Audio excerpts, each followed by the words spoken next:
For 3 different sessions, 3 weeks, we've been on Mount Sinai, remember? That's the one Moses went up. 8 different times he got up there and stayed 40 days and 40 nights. We've only been there 3 weeks. And God spoke to him those 10 powerful words. We call it the Decalogue. We call it the 10 Commandments. A lot of people think, well, they're old-fashioned, they're archaic. Ladies and gentlemen, let me tell you something. They are just as relevant and practical today for you and me as they were for those Israelites who just got out of slavery in that day. So we've looked at these commandments. We looked at the first 4 and discovered that they relate to how we, you and I, relate to God. That's where you start, isn't it? How do we do business with God? How does God do business with us? It starts with the vertical. And we decided that when anything is wrong in your life or my life, it's not working, it doesn't make sense, I've bottomed out, I have questions about his will, we always go bang. That's where we look, isn't it? Vertically. You look up first. And I've discovered that when I get this relationship right with God through Christ, it's amazing how in time, all of these other relationships, all these other problems begin to have meaning, understanding, and significance. So we started vertically with the first 4. We looked at the next 3. And now we come to the last 3 commandments. We've gotten through honoring parents. We've gotten through murder. We've gotten through adultery. You say, well, we've gotten through all the tough ones. What are these last 3? Very simple. You don't steal. You know, that doesn't bother us too much. God says don't steal. Okay. Don't lie. Well, maybe a little bit. Don't covet. By the way, is that simple enough for everybody? There's nobody saying, I want you to interpret that one about lying. Lying means not to tell the truth. Is that? Anybody want a sub-definition of lying? This is truth. This is not telling the truth. And you take truth and you don't tell the truth. It's called a lie. Stealing. I'd like some interpretation. If you and I take something that doesn't belong to us, that's stealing. It's not yours, it's mine, it's somebody else's. God says, don't steal. The last one, boy, we really seemingly get off easy here. Don't covet. Covet means to passionately long for something. Don't covet your neighbor's car. To covet doesn't mean you want a car like your neighbor. It means you want your neighbor's car. So maybe we could skip through coveting, and these last 3, you know, the choir and orchestra, when they perform for us, usually they start off da, da, da, da, da, very minor, very passionate, and then it builds to a crescendo. Have you noticed? Normally, bang, you end up. And it looks like God would handle the commandments like that. He'd start off easy, maybe with these last 3, you know, stealing, lying, coveting, that's, you know. But he ends up with these last 3. And instead of being something that really we don't relate to, I think you'll say, you know, it may have been a good idea for us not to go to church today. Stealing. Do you ever see The Sting? Flim Flam Man? Dirty Rotten Scoundrels? Movies. In real life, the con artists are the aristocrats, the sophistication element of crime in America. How much they take off of innocent people, companies, corporations, business deal, nobody knows, but I assure you, it's billions and billions of dollars. Professional, intelligent plots, highly precisionized.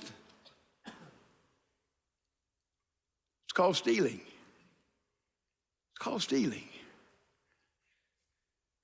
Stealing.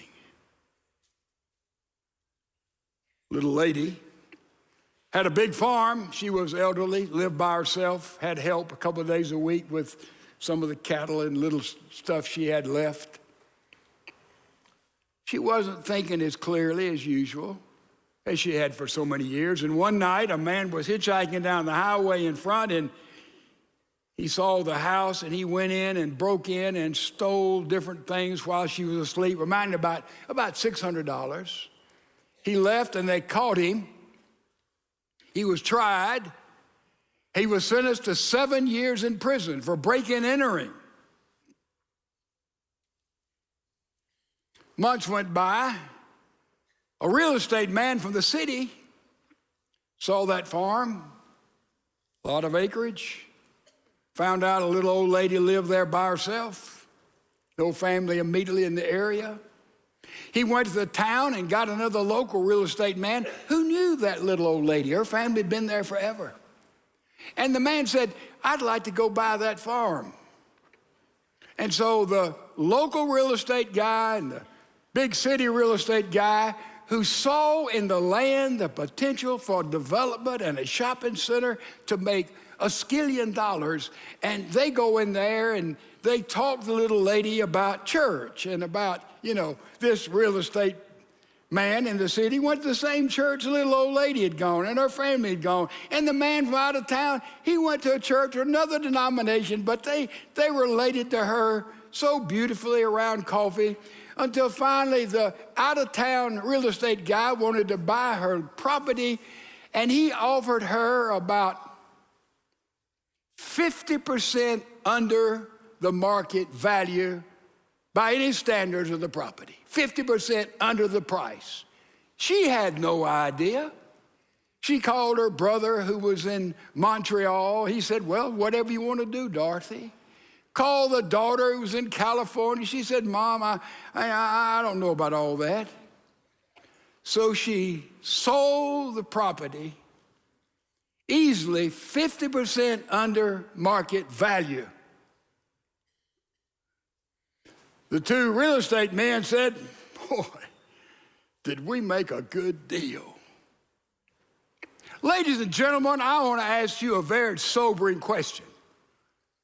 When they got to heaven and the guy who stole $600 because he was hungry and had nothing and served 7 years in the slammer, is God going to think harder on him or on the honest, wheeling, dealing business people who robbed her of tens of thousands of dollars?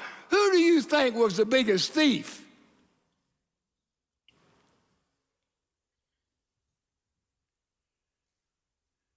God says, don't steal. You say, well, I don't steal. Did you know that about 2% of the profits are taken away from every restaurant in the country because people take condiments, sugar, mustard, ketchup? I know none of us have ever done that. I mean, I'll probably just preaching to the choir. Stealing. Taking something that's not yours. Most companies and corporations, the biggest problem they have with the bottom line is the employers take away. They pad the expense account. They take away pencils, pens, facilities. Oh, they've got plenty of it. They don't miss it. They don't care. And it adds up, and it adds up, and it adds up, and it adds up. Well, I got some money coming in. The government won't know anything about this. I'll not report this. By the way, they throw away all that money anyway, and they're all crooks, and so I'm not going to report this. What kind of stealing is that? Remember, I was in college. One semester, hard course, tough. A lot of exacting things you had to learn. One test determined the grade. He handed out this test. He said, I want you to take this test home and give it to yourself and grade yourself. And all my buddies looked around and said, whoo, boy, we'll take this test home and we'll, take it on our own. And some crazy student said, Professor, we'd like to ask a question. What about cheating? Take the test at home by yourself, grade the test yourself, and bring it back in. What about cheating? You know what the professor said? He said, well, you can certainly do that, but you'll know that you'll live the rest of your life with a thief. Ooh, that dropped most of our letter grades about a whole notch.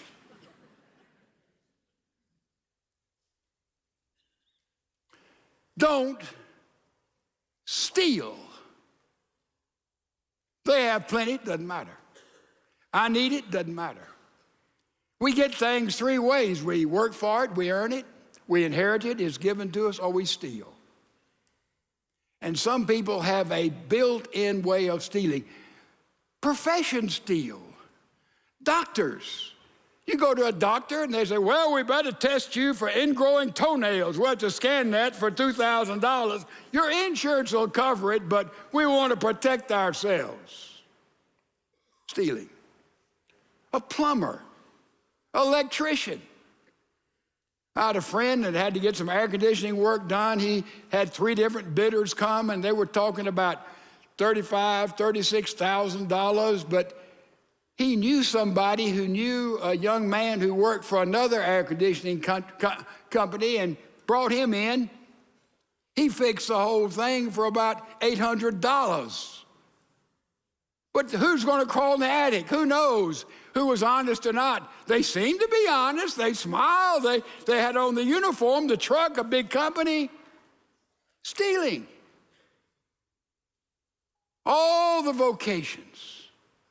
Lawyers. My goodness, some lawyers had to live to be 400 years old in order to cover all the hours they bill for their customers.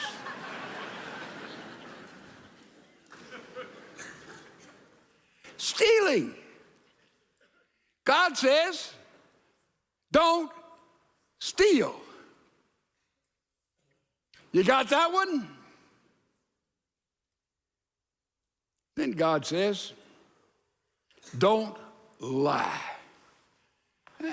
And look at this lying that we have. At age 4, 90% of children have learned the concept of lying. My boys were prodigies. They learned earlier than that. An estimated 6% of adults cannot have a 10-minute conversation without lying at least once. Within 10 minutes, the average of 3 lies were told. Americans average lying 11 times a week.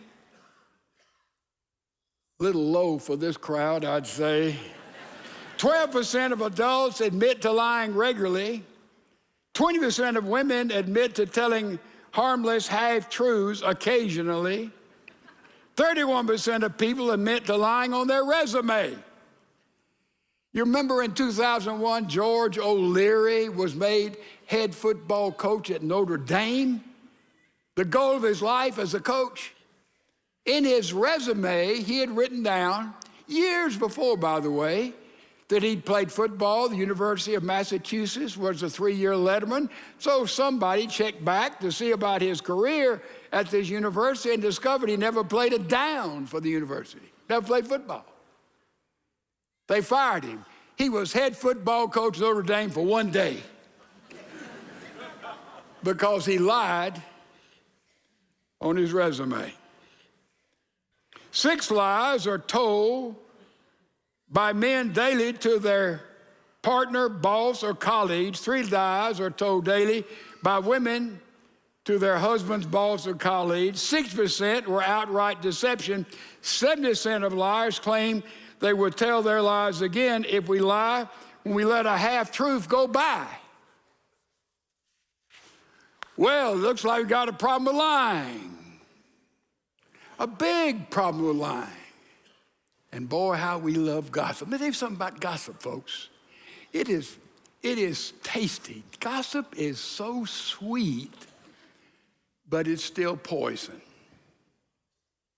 It's still poison. We always have to ask, is it true? Is it helpful? Is it necessary? And don't cover it with prayer. Oh, I want you to pray for Billy. Let me tell you what's going on with Billy.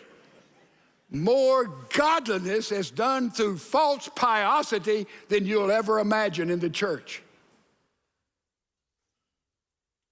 Is it true? Is it helpful? Is it necessary?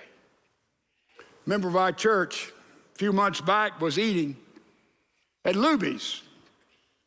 And a man came up to him after and said, "You go to church?" He said, "Yes." He said, "Where do you go?" He said, "Second Baptist." He said, "I wouldn't go to that church for anything." And this man, whom I know quite well, said, "Well, why?" He said, "Well, that pastor, he's got that big jet plane he flies around in." And my friend says, "Well, he doesn't have a plane. Our church, we don't have an airplane." He said, "Oh, you just don't know. I saw it in the hangar down there at Hobby. I can take you to it. He does have a plane." He said, "Yes, he does. I know where it is. I can take you exactly to it." And this man told me he stood him down that I guess I had Air Force One Junior hung up out there. And I said, he said, "I know you don't have a plane." I said, "Look, go back and find that man. And find out where that plane is, because my helicopter is probably next to it."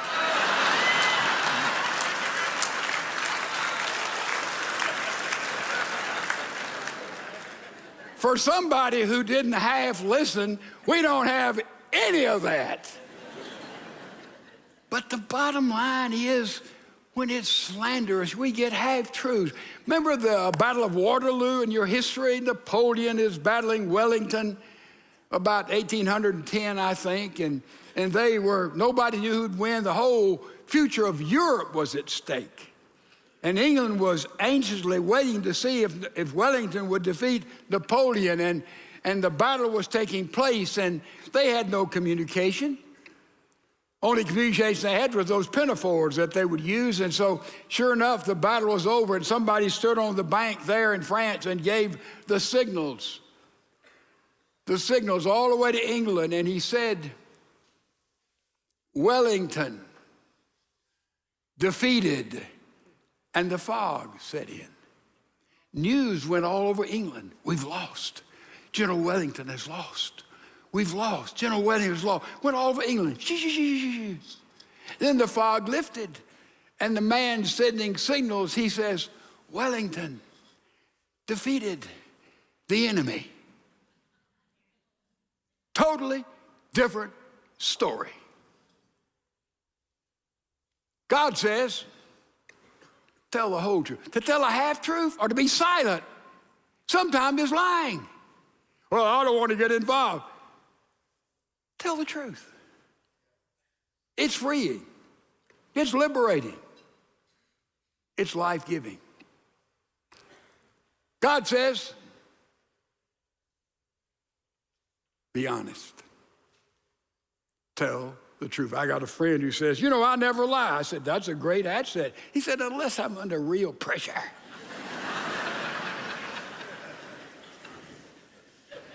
The last thing he says, don't covet. Don't covet. And I thought, well, this is one I escape on. I don't covet. I rejoice in people's success, what they do. That's just not a part of me. Then I realized that down underneath coveting, and it's a sin you can't see. Most of the other commandments, we break them, it's pretty obvious. Boy, this one you don't see. You covet what is not yours. You don't see it. And then I thought about identity theft. That's a big thing. In 2017, there were 17,200,000 reported identity thefts. We know what that is, some kind of cyber crime that they take your bank card, your credit card, your driver's license, your social security, and they assume your identity, and they take a lot of money out. Identity theft is a big, big thing in our world today. How many of you in one way or another have been involved? I have in that. Lift your hand. My goodness, it's really something, isn't it? Identity theft. By the way, is this a new crime, sort of a new crime in recent days? You think it is? Not really. You know where it goes back to? The Garden of Eden. Yeah, identity theft involves all three of these sins we're talking about: stealing, lying, and coveting. And it goes all the way back to the garden. The lie was what the devil, the snake, told Eve: man, you won't die. You'll be like God. That's the lie. That's the lie right up front. And what was stolen? Eve said, that sure does look good in that tree. We think it's an apple. We don't know what it was. And Satan says, you mean you can't eat from that tree? Now, Adam and Eve had everything. They had the whole shooting match, everything, everybody. They had all the world, all of it. They were to be stewards of it. They were in charge of it. That was their whole portfolio, the world, except that one little tree. And so she stole from that tree. She took from God what she did not have, what she wanted. And what was behind all this? Covetousness. They wanted to steal God's identity. They wanted to be God, know good and evil. And ladies and gentlemen, that's what we do when we steal, when we lie, when we cheat, when we break God's rule, when we sin. We want to be God. We want to take God's identity. We want to run our own life. We think, you think, I think, when we sin, I know more about life than God does. How arrogant can you get? How arrogant all of us are. I know more than God. Adam and Eve wanted to be God. They didn't qualify. They didn't have the stuff, the equipment, the givenness to be God. And when you and I try to say, boy, God, you should have done this and you should have done this, you should have let this person live, you should have let that person die, we can't make those calls, folks. And someday in eternity, we'll look back and we'll understand that God is God and you and I are not God. And we try to steal his identity and play God. It's always a disaster in the end. What's the opposite? What's the opposite of covetousness? The word covetous, remember, means to be passionate about something. What's the opposite of being covetous? It's being contented, isn't it? Yeah. To be content. A 14-year-old boy wrote this. Listen. It was spring, but it was summer I wanted, the warm days and the great outdoors. It was summer, but it was fall I wanted, the colorful leaves and the cool, dry air. It was fall, but it was winter I wanted, the beautiful snow and the joy of the holiday season. It was winter, but it was spring I wanted, the warmth and the blooming of nature. I was a child, but it was adulthood I wanted, the freedom and the respect. I was 20, but it was 30 I wanted, to be mature and sophisticated. I was middle-aged, but it was 30 I wanted, the youth and the free spirit. I was retired, but it was middle-aged that I wanted, the presence of mind without limitations. My life is now over, but I never got what I wanted. You know what Paul said about all this? About being covetous? He said, and by the way, while he was in jail, he said, I know how to abound. He said, I know how to be on top of the mountain. I know how to feel the sun at my back, the wind at my back, and the sun in my face. He said, I know how to abound. I know how to be joyful and happy. He said, I also know how to bottom out. I know how to be abased. I know how to lose everything. I'm in jail when I'm writing this.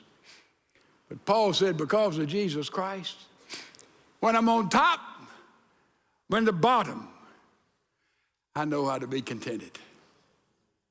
That's what Christ does for us, folks. That's what he does for us. Let me tell you something. We'll never be contented as long as these last three deadly sins operate ever so subtly in your life and in my life. These three little concluding sins of the great commandments from Almighty God.